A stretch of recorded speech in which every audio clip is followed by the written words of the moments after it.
उत्तर प्रदेश देख रहे हैं आप और मैं हूं आपके साथ गौरव राजेंद्र। बुलेटिन की शुरुआत करते हैं। खबर गोरखपुर से है, जहां पर गोरक्ष पीठाधीश्वर में मुख्यमंत्री योगी आदित्यनाथ ने गोरखपुर के गोरखनाथ मंदिर में संध्या आरती की। तस्वीर आपके सामने, जहां पर सीएम योगी आदित्यनाथ ने संध्या आरती की।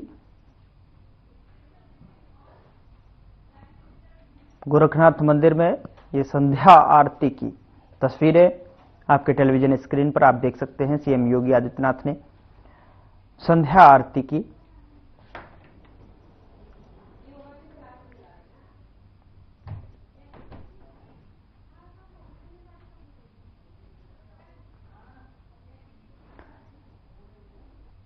तो गोरखनाथ मंदिर में सीएम योगी आदित्यनाथ ने संध्या आरती की, जिसकी तस्वीरें आपके सामने टेलीविजन स्क्रीन पर आप देख पा रहे हैं, जो कि हर वर्ष की तरह इस वर्ष भी जो है योगी आदित्यनाथ यहां विधि विधान के साथ में संध्या आरती करते हुए आपके सामने टेलीविजन स्क्रीन पर।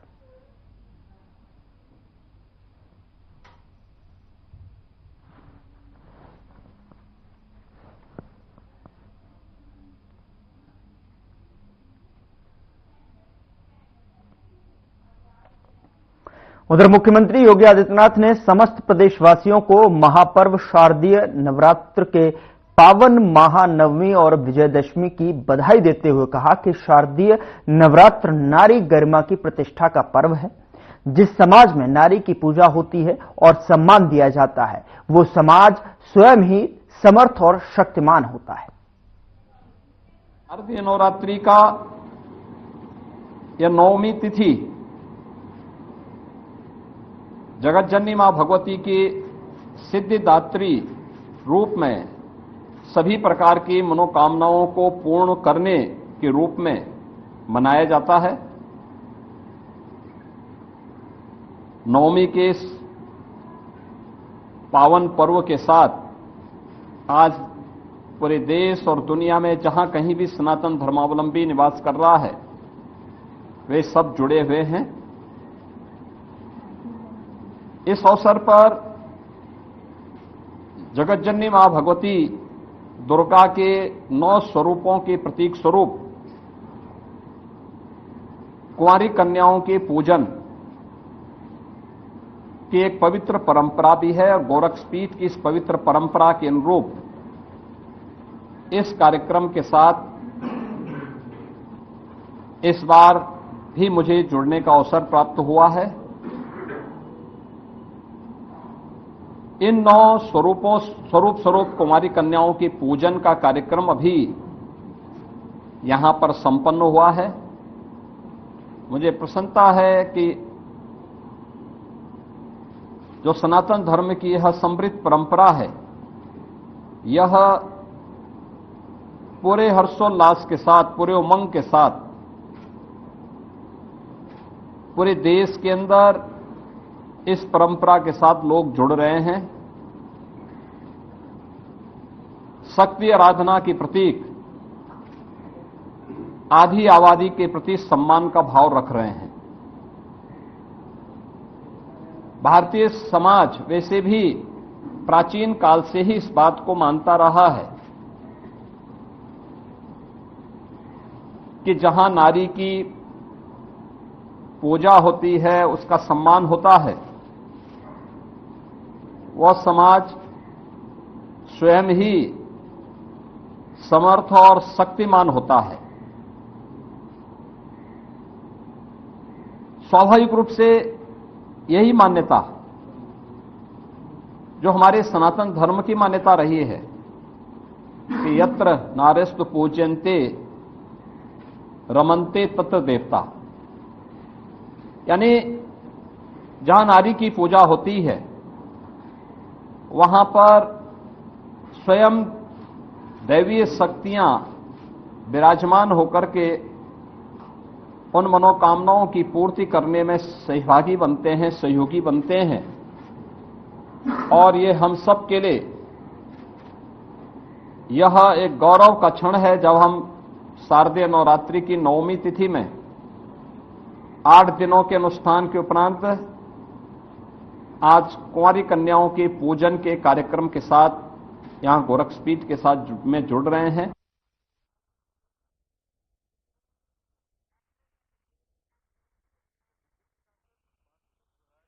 जेपी मुख्यालय में प्रेस कॉन्फ्रेंस की और इस दौरान उन्होंने कई मुद्दों को लेकर अपनी बात रखी।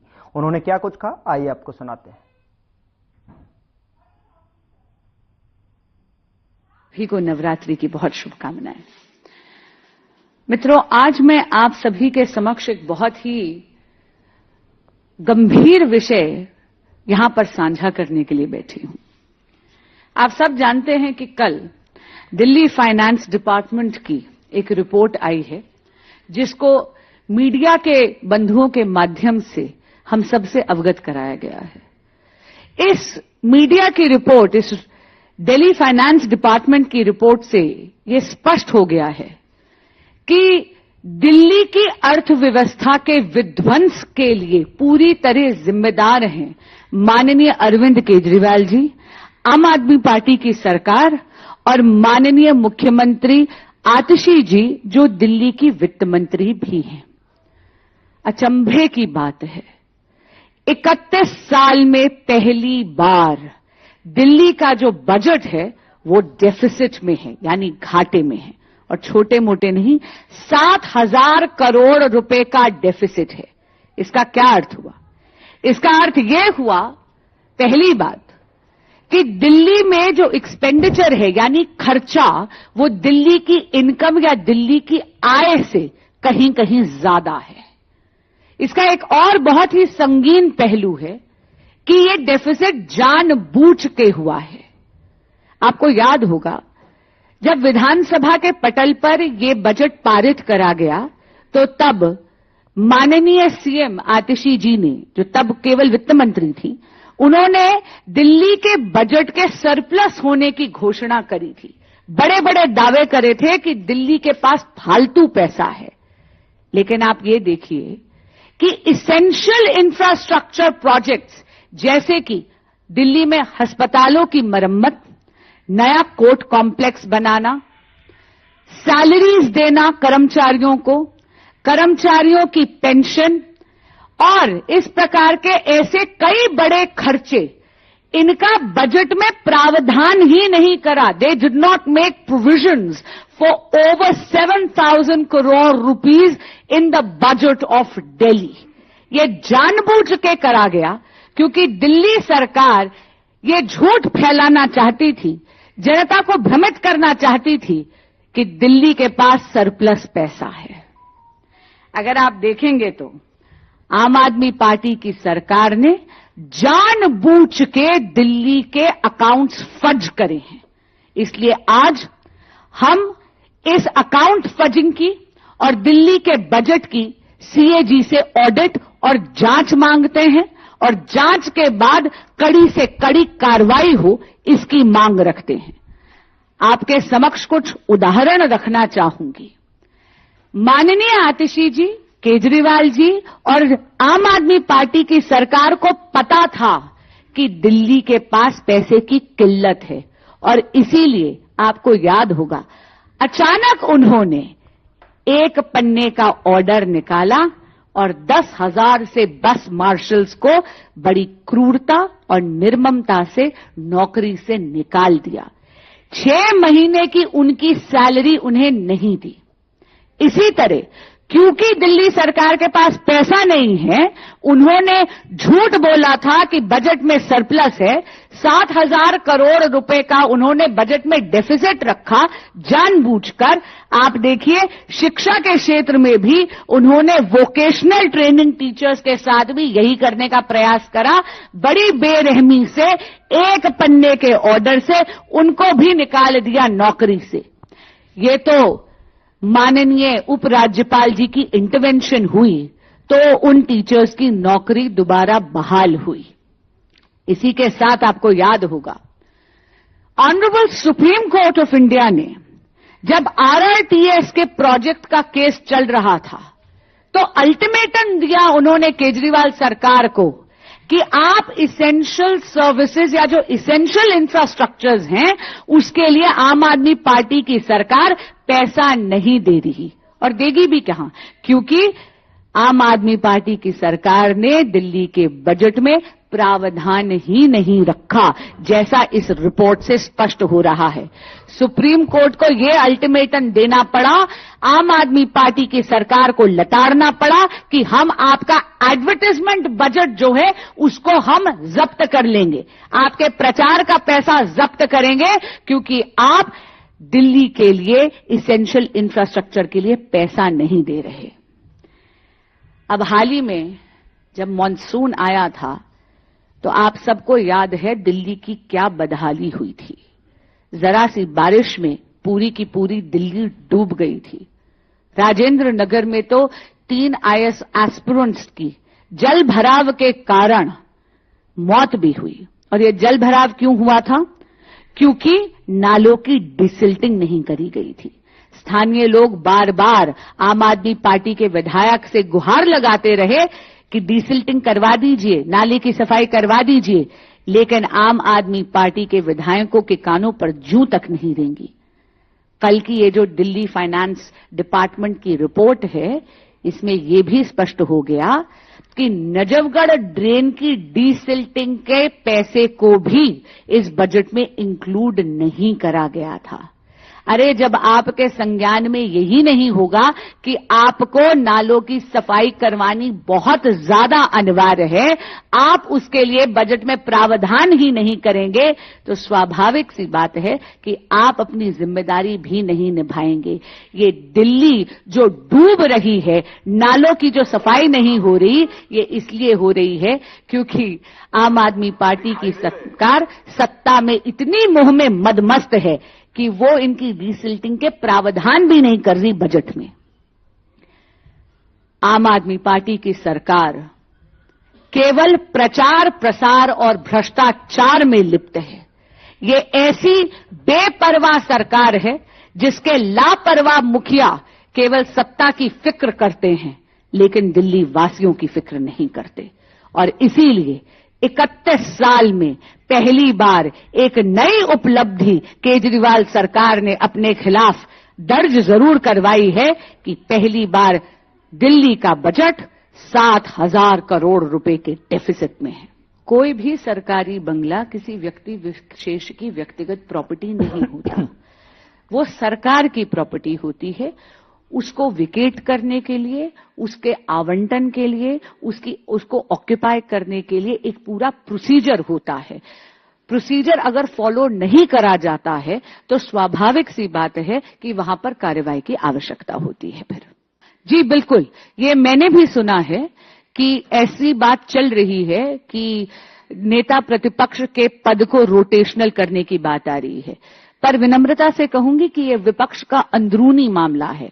हां, इतना जरूर है कि विपक्ष के दलों में ऐसे कई नेता हैं जो नेता प्रतिपक्ष का कार्यभार संभालने के लिए काफी सक्षम हैं, लेकिन अगर इंडी अलायंस को ये लगता है कि माननीय राहुल गांधी जी पूरी कर्तव्य निष्ठा से अपना ये पदभार नहीं संभाल पा रहे हैं, तो ये निर्णय उन्हें लेना है। लेकिन नेता प्रतिपक्ष के या लीडर ऑफ ऑपोजिशन की पोजीशन को रोटेशनल करने की ये जो बात चल रही है, ये मैंने भी सुनी है, पर ये उनका अंदरूनी मामला है। दिल्ली के पास कतई रेवेन्यू नहीं है। और मैं एक बात आपको यहां पे जरूर स्पष्ट करना चाहूंगी, ये जितने भी प्रोजेक्ट्स थे ये ऑनगोइंग प्रोजेक्ट्स थे।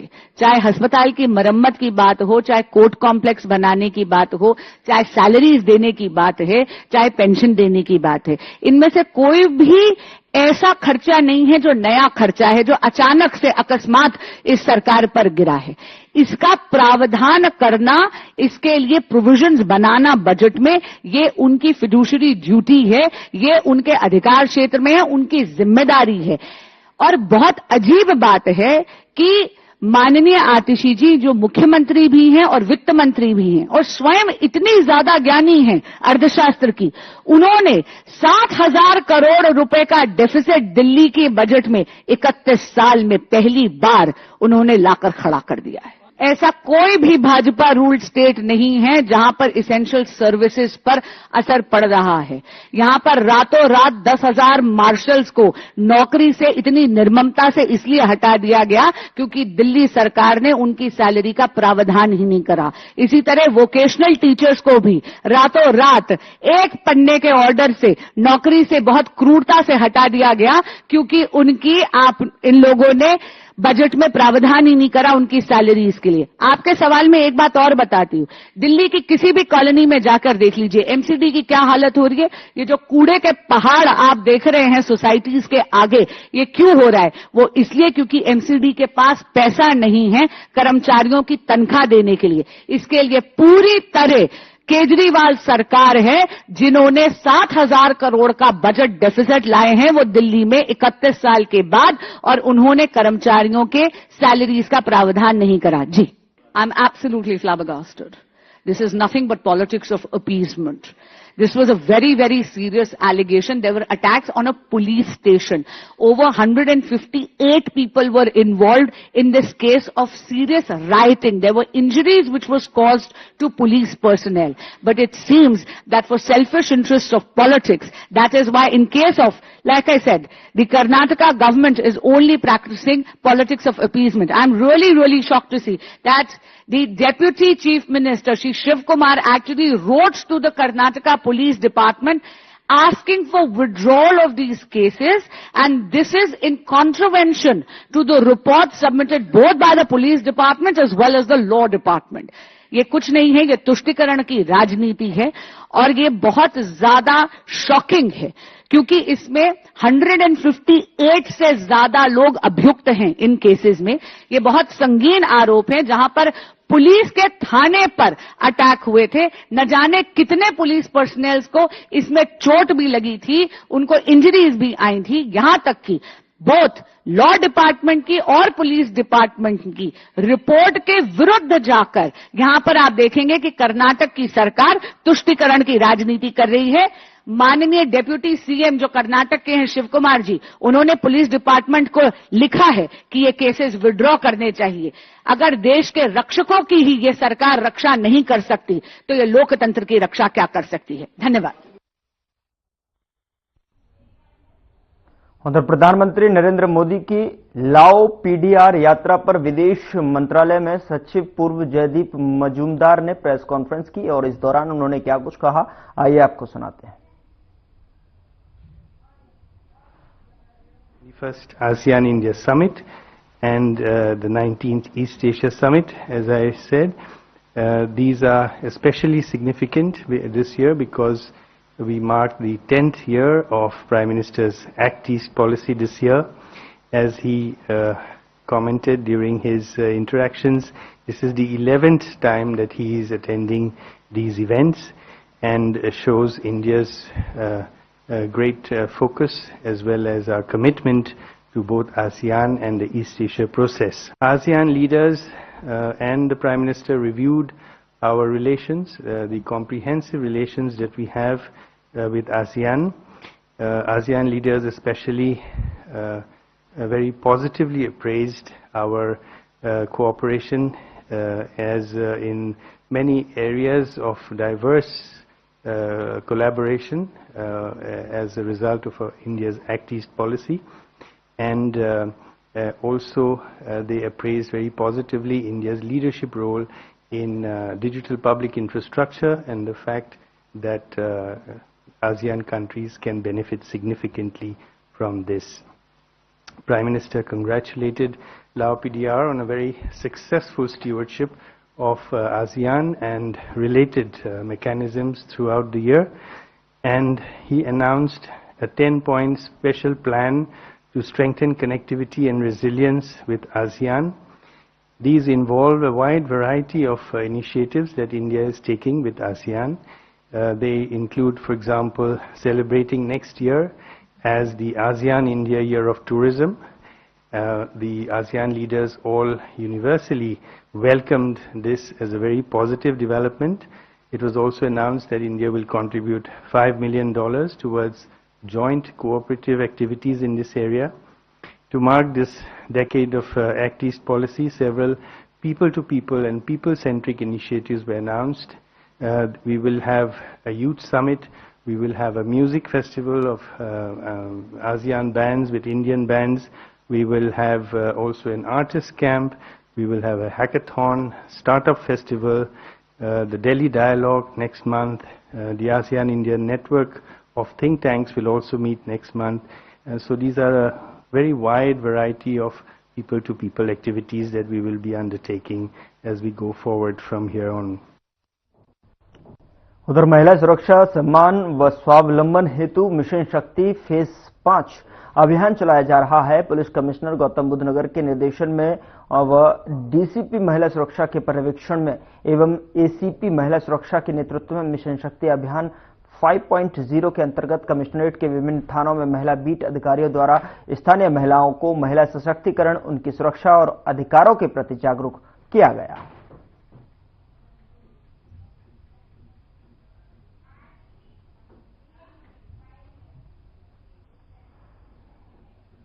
उधर थाना सेक्टर 126 पुलिस को सेक्टर 125 रेड लाइट के पास फायरिंग होने की सूचना प्राप्त होने और पुलिस ने मौके पर पहुंचकर घटना में व्यक्ति को अस्पताल पहुंचाया और इसको लेकर डीसीपी नोएडा रामबदन सिंह ने क्या कुछ कहा, आइए आपको सुनाते हैं। लगभग 4 बजे शाम को थाना 126 को सूचना मिली कि 125 की रेड लाइट पर कुछ लड़कों में आपस में झगड़ा हो गया है, जिसमें एक बच्चे के जांघ में गोली लग गई है और उसे कैलाश अस्पताल में भर्ती कराया गया है। इस सूचना पर थाना 126 तुरंत मौके पर पहुंचे और कैलाश अस्पताल भी गए। जांच की गई तो पता चला कि लड़कों के 2 गुटों में झगड़ा हो गया था। इनमें कल आपस में कुछ कहासुनी हुई थी, उसी में समझौता करने के लिए दूसरे पक्ष में पहले पक्ष को बुलाया था। बात नहीं बनी, आपस में झगड़ा हुआ तो उसमें गोली चला दी गई, जिसमें गौरीश नाम के एक लड़के को जांघ में गोली लग गई है। इस संबंध में लिखित तहरीर दी गई है। नामजद अभियुक्त आए हुए हैं, इनकी गिरफ्तारी के लिए टीमें रवाना की गई हैं। जल्द ही इनको गिरफ्तार कर लिया जाएगा, मुकदमा पंजीकृत किया जा रहा है और इनके विरुद्ध कठोर कार्रवाई की जाएगी। अगली खबर करते हैं। खबर लाओस से है, जहां पर भारत लाओ पीडीआर समझौता ज्ञापनों का आदान प्रदान किया गया। लाओ पीडीआर के दौरान प्रधानमंत्री नरेंद्र मोदी ने थाई पीएम पेंटोगट्रम शिनावात्रा से मुलाकात की।